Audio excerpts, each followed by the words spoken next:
Hey students, today we're going to look at separating mixtures. We're about to go in lab where we're going to separate mixtures. So it's probably really good for you to talk with me about how to separate mixtures.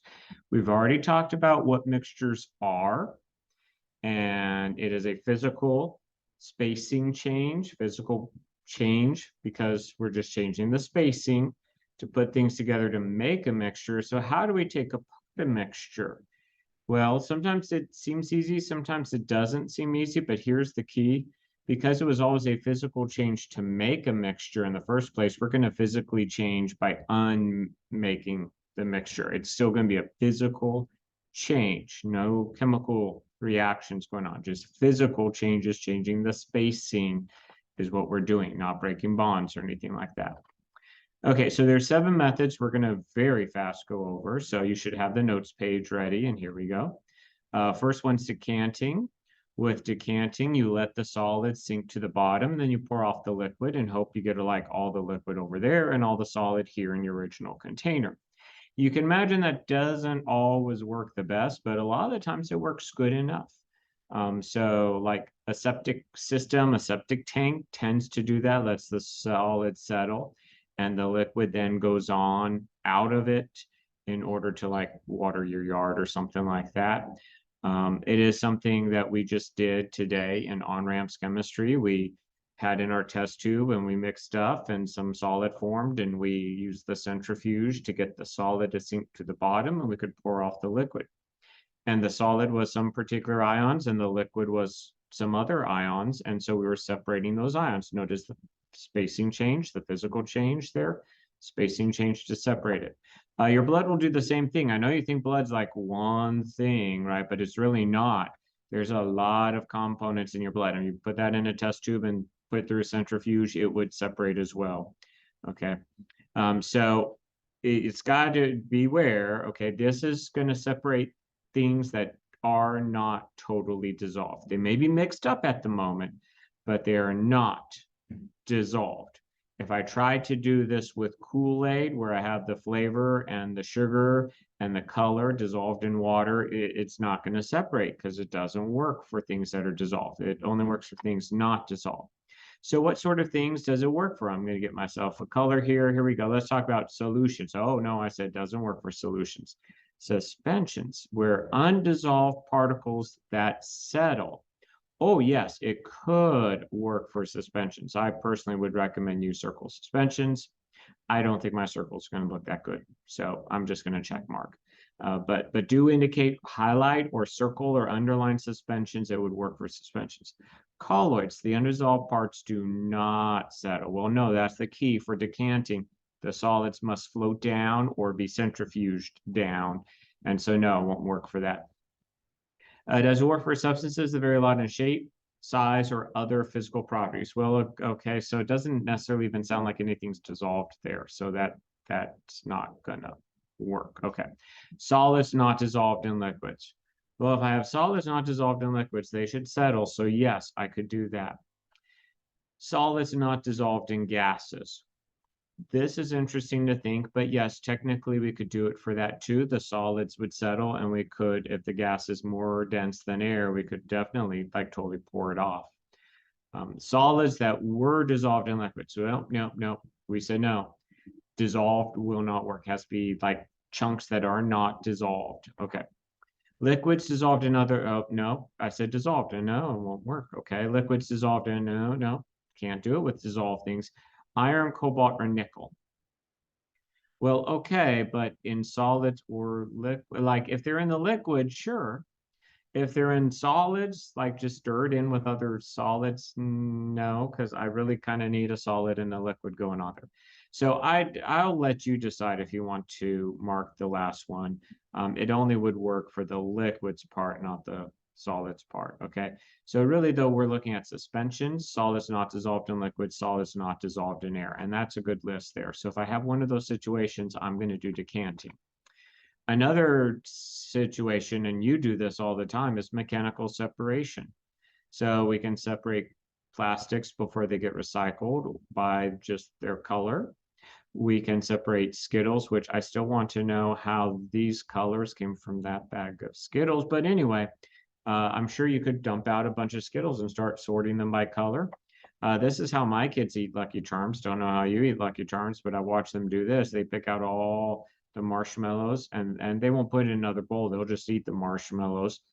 And then they're left with the cereal. And then they come back to me going, Daddy, can I have more cereal? I'm like, no, you haven't finished it. You got to eat it all. I mean, Dad, I expect them to eat all their cereal. Sorry.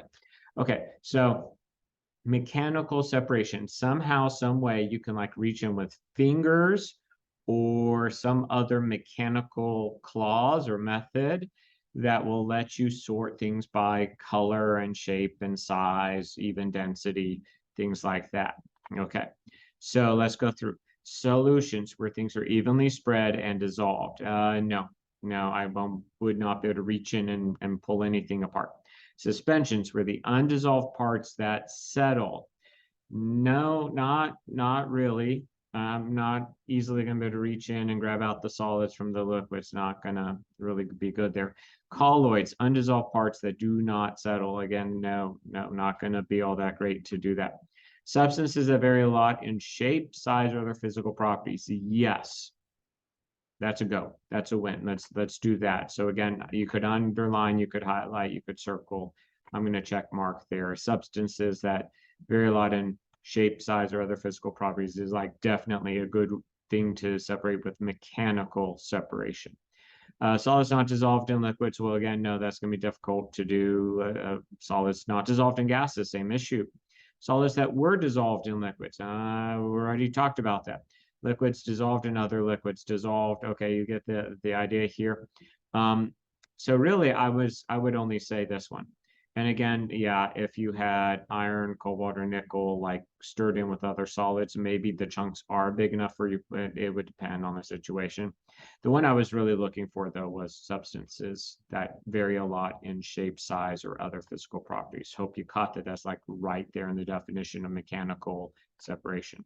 Okay, so that's 2 down. Let's go to number 3. Number 3 is magnetism. Okay, now catch this. You got to catch this. Only the elements iron, cobalt, and nickel stick to magnets. Only those 3. Okay, you got it? Only iron, cobalt, or nickel. So it would work for iron, cobalt, and nickel and would not work on iron, cobalt, things that aren't iron, cobalt, and nickel, which is actually how we separate them. So if I have a mixture and some things are iron, cobalt, and nickel and some things aren't, stick in a magnet and I separate them. Pretty handy. I do remember growing up, one of the brand new things was aluminum refrigerators because they were all silvery and shiny because aluminum does that, right? Like think of the smoothest, shiniest piece of aluminum foil you've ever seen. It's very pretty, isn't it? And then people went to go stick papers on with magnets and magnet just fell right off, did not stick, and they started complaining. And so they actually started putting a sheet of iron behind the sheet of aluminum that was the exterior, so magnets could stick to it. So there you go. And now we use stainless steel, and one of the ingredients in stainless steel is iron. So we're okay now. Anyway, okay, so what's this going to work for? Well, I hope you're okay with the idea that what 3? Iron, cobalt, nickel, right? Those 3 only. So guess what? Magnetism, using a magnet, it's only going to work on iron, cobalt, or nickel. So if I have, I've done this before. Okay.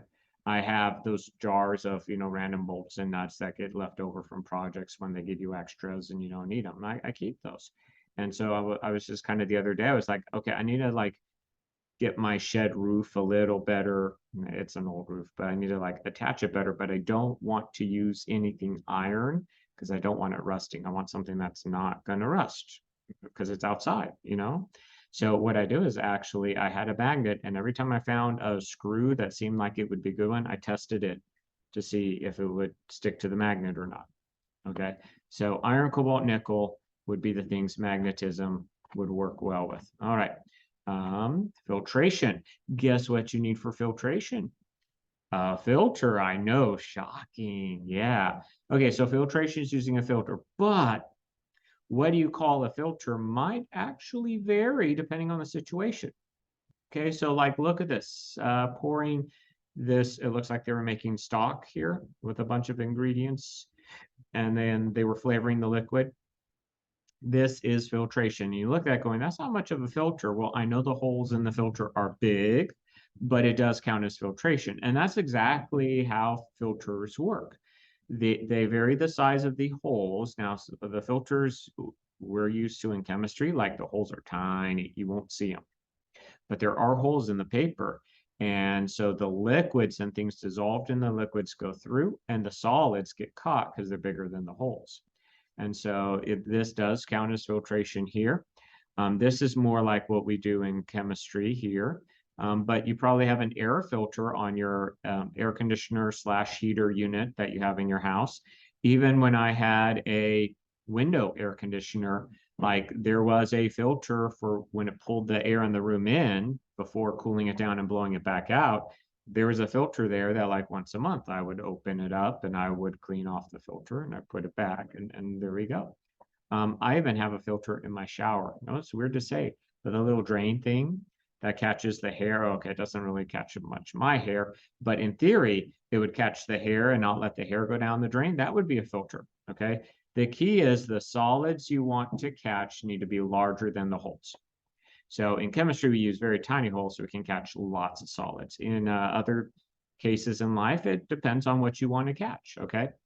So solutions were evenly spread, dissolved. Okay, no, that ruins it because dissolved stuff goes through the holes. It's the undissolved chunks that stay. Okay, I'm getting a color here. Suspension, undissolved parts that settle. Yes, they would stay in the filter, right? The dissolved parts go through, the undissolved stay caught. Colloids, the undissolved parts do not settle. Actually, that would work too, because then as the liquid goes, the dissolved stuff in the liquid goes through, the undissolved parts would get stuck. Okay, we actually already used this one, so I'm not going to worry about that one. Solids not dissolved in liquids, yes, it would work for that case. Solids not dissolved in gases. Oh, we just talked about the filter for my AC and heater. Yeah, okay. That's why we put it there, because there are solids in the air. And if those solids in the air go through the whole system, they could get stuck on parts of the system and start building up. And then you've got these massive giant dust wads that are stuck in your system. And no one wants to be breathing that. No, oh, that's gross sounding, right? Isn't it? Yeah, of course it is. Solids that were dissolved. Okay, no. If they're dissolved, they all go through the holes. So the dissolved stuff goes through the holes. The not dissolved stuff stays caught in the filter. Liquids dissolved in other liquids. Nope, that's all dissolved. It's going to go through. Liquids dissolved in liquids or gases. Nope, all dissolved, going to go through. Iron, cobalt, or nickel. Okay, so we did this one with magnetism. That's the whole reason that one is there. If the iron, cobalt, or nickel were in a liquid mixture, yes, the liquid would go through, the chunks would stay. If it was a bunch of just solids only, well, no, it all would get caught in the filter. So I'm really not going to pick that choice. Sometimes it could be a good choice, but sometimes it won't be. Okay. Our fourth one, crystallization. So crystallization is making crystals. Yes, exactly. Okay, so how do we do this? Well, we have stuff dissolved, and then we let the liquid evaporate, or even we heat it up till it evaporates, and the solid stuff that used to be dissolved is left behind. Like this is how we make sugar crystals that we call rock candy. You have sugar dissolved in a liquid, and then you let the liquid evaporate, and you got these big chunks of sugar that I guess you start. I was at Six Flags and just saw a kid sitting next to me with these little rock candy stick, and I mean, like, I'm like, how are you not cutting apart your gums or something? I don't know. This is how we get sea salt. This is literally how we get sea salt. If you buy a container that says sea salt on it, like that means someone took ocean water, put it in a spot where it's sunny and let the water evaporate, and then scraped up the salt. Now, another way to get salt, it's not labeled sea salt, but it's a way to get salt, is to mine it. There is a huge salt mine below like the center of the United States, like Kansas, Oklahoma, even northern Texas area, probably Nebraska too. No one likes Nebraska, but anyway, that sort of area of the nation, there's this big, super thick layer of salt. Like they could drive trucks down inside the salt. It is so thick. And why is that? Because people tell us hundreds of millions of years ago, that whole area was actually like an ocean. So it's something like the Ice Age glaciers melted, some ocean water came in, and then it all sat there. And then that water got stuck and it evaporated. And after it evaporated and all the fish and all that die, of course, all that salt is left on the ground, and then more dirt goes on top of it and it gets buried underground, and we just dig it out. This is what we're going to do in lab. Like literally, we're going to do this where we have a dish and we put in the salt water, and then you heat it up till the water evaporates, and there's your salt left. Now, notice this is still a physical change, okay? I have salt in the water, put in the dish, get rid of the water, the salt's still in the dish. I'm just changing the spacing, physical change, spacing change. That's all I'm doing there. Okay, so what's this going to work for? This would work for, there really is only one on here that this is going to work for. I'll kind of give you a hint here, okay? This is going to work for solids that were dissolved in the liquids. Now, I'm sure you might make a good case about some of these, but this is the one that this is the reason that statement's there. If you have a solid that is dissolved and you can heat away the liquid, you'll get the solid back. So the solid was dissolved, and you can do crystallization to take care of that. Okay, distillation. We're flying, I know, but this is all that we need to worry about. Okay, so distillation. Distillation is actually quite complex, but here's the point. You have a mixture of liquids, okay, a bunch of liquids together, and it can't just be any old liquids. You have to be certain your liquids have different boiling points or temperatures at which they boil. Because if they all boil about the same temperature, it's not going to work. It's got to be different, like by 2 or 3 degrees difference, okay? So then you start heating it up, and the one with the lowest temperature boils first and turns to a gas. And then you'll cool that gas down with just cold water in a condenser, and then it comes out as a liquid. So we've separated physical spacing change.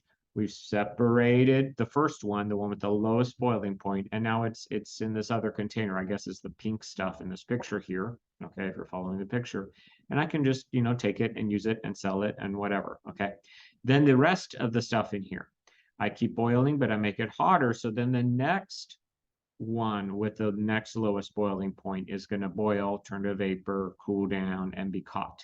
And then I keep boiling it until the next one boils and cools down and gets caught. And then I keep heating it till the next one boils. So you're progressively boiling away one after the other until you have only one left in that original container. We actually do this on a huge scale, like all the time, because this is how we turn crude oil into gasoline and other things. Okay, you can't just go like, hey, buy me a barrel of oil and let me stick it in my car.